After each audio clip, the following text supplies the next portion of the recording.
You know, if you want to get a reasonable sense of what's happening down there in D.C., we go to our next guest, always. Nathan Dean, Senior Policy Analyst at Bloomberg Intelligence, down there in D.C., the only reasonable person I know in Washington, D.C. Nathan, we're here day one. Thank you, John. Let's get an update, first of all, on the empanada issue. John Tucker went to the 6th Hero and got Scarlett and I an empanada. Nathan, you see what you're missing here? Yes. It's nothing but fun. Empanada Day We at care Bloomberg. about the shutdown, Nathan, but it's all about the empanadas first here. It's nothing but fun. Empanada Day We at care Bloomberg. about the shutdown, Nathan, but it's all about the empanadas first here. So, Nathan, we're day one here. Any consensus on how long this might last, do you think? So, I think this is going to last probably into mid to late next week. The reason being is that nobody's really talking to each other. The Republicans have a press conference up on Capitol Hill. The Democrats are about to have a press conference up on Capitol Hill, but they're not talking to each other. Tomorrow's Yom Kippur, like Mike was saying, there's not going to be any votes tomorrow, and they're going to have a vote on Friday, and everybody's going to vote the way that they did before. So I don't think you're going to see any type of resolution until this weekend at the earliest, but more likely next week. And the reason being is that shutdowns occur because both parties think that it's politically advantageous to both of them. And right now, the Republicans feel like they are on the moral high ground because they have a clean CR, and the Democrats are shoring up their base by being seen as fighting President Trump. So I think the pain, if you will come in the beginning stages of next week. And the catalyst that I'm looking for is whether or not Russ Vought and the director of the OMB and the Office of Management and Budget continues with its threat of canceling contracts. We saw $18 billion geared towards New York City just this morning, and also this idea of reduction in force amongst government employees. If that occurs, then I think the Virginia and Maryland senators, and Mike mentioned you only need 5, those are 4 of them, they eventually come back and say, look, we're going to try and get ahead of the OMB here and protect our constituencies.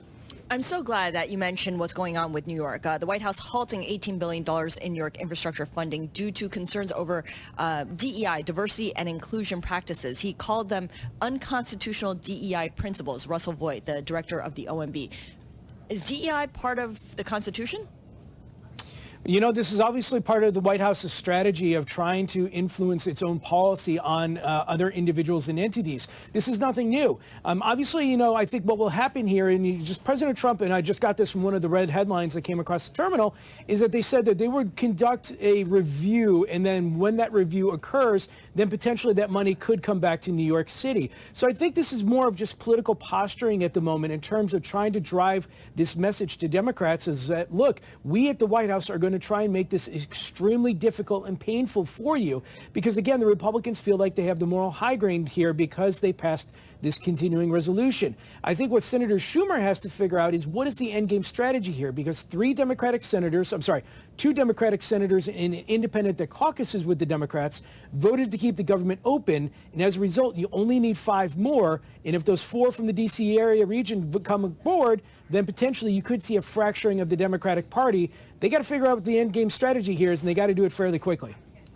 And who is the leader of the Democratic Party today? Is it Schumer? Is it Jeffries? I have no idea. I got that question from a client just this morning, and the answer that I gave to him was nobody really knows. I mean, historically, it's come from Washington, but then as you get into election cycles, it comes from the states, the governors. You've seen Governor Newsom, Governor Pritzker, try and take up this mantle that we're going to be seen finding President Trump. But then it's also the Washingtonians grab that news cycle. So there's really no leader of the Democratic Party right now. And I think the polling suggests that. The polling approval ratings for the Democrats right now is around 30% compared to President Trump who's in the mid-40s.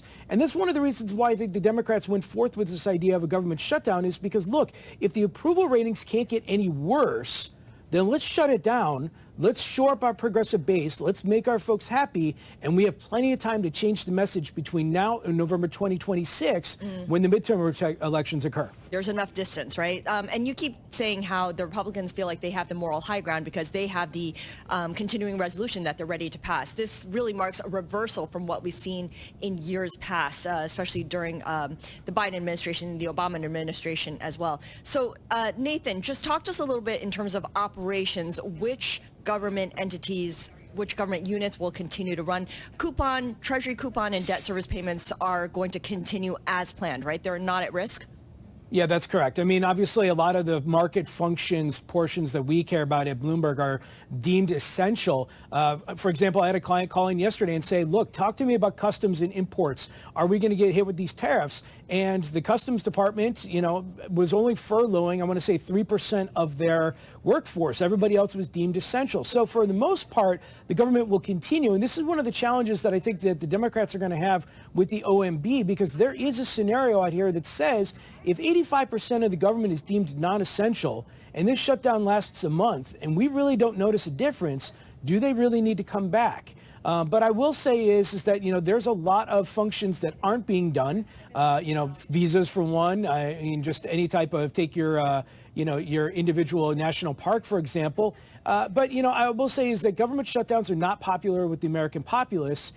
They're okay right now with their parties for the next 3 to 4 or 5 days. But if this shutdown lasts a little bit longer, I would expect the polling data to say the American people is going to pick one side or the other. And it seems, Nathan, that the Obamacare subsidies, it just feels like it's a topic that doesn't resonate with people. Am I missing that? Or is this a really big issue?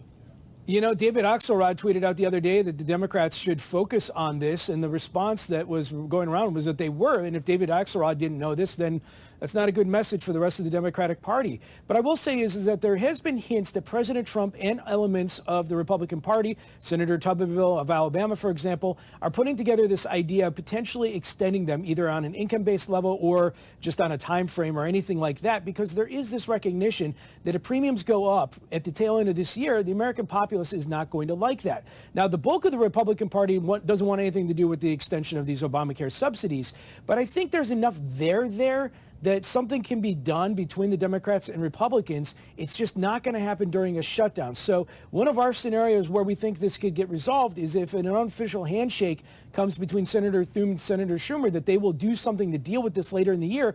Maybe that gives the Democrats an out to say, look, we've done what we needed to do. Let's end this government shutdown, and then we'll deal with the Obamacare subsidies next month. Okay. Nathan, thanks very much. Nathan Dean, Senior Policy Analyst for Bloomberg Intelligence. Let's head down